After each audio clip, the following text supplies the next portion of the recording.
পৃথিবীর সবচেয়ে দামি বস্তু হচ্ছে মহিলা, পৃথিবীর সবচেয়ে সম্মানী বস্তু হচ্ছে মহিলা, পৃথিবীর সবচেয়ে উত্তম বস্তু হচ্ছে মহিলা, শান্তি দেওয়ার বস্তু হচ্ছে মহিলা, তৃপ্তি দেওয়ার বস্তু হচ্ছে মহিলা, সার্বিক সুবিধা দেওয়ার বস্তু হচ্ছে মহিলা।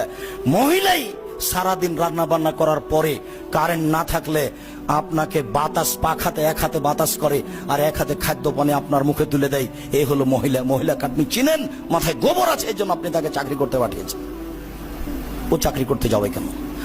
সর্ব ধরনের সুবিধার জন্য হচ্ছে মহিলা, সর্ব ধরনের কল্যাণের জন্য হচ্ছে মহিলা, সুখ শান্তি তৃপ্তির জন্য হচ্ছে মহিলা। আল্লাহ তাআলা তাকে এই জন্যই সৃষ্টি করেছেন। সে অশুভ ফল হতে পারে কি করে? ছি ছি ছি ছি ছি ছি। মানুষের আচরণ, মানুষের চরিত্র, মানুষের জ্ঞান গরিমা নিচে নামতে নামতে এত খারাপ হয়ে গেছে, অশুভ কাজটাকে নিয়ে চলে গেছে মহিলাদের কাছে। অশুভ ফল গ্রহণ করা হারাম, কাবিরা গুনাহ।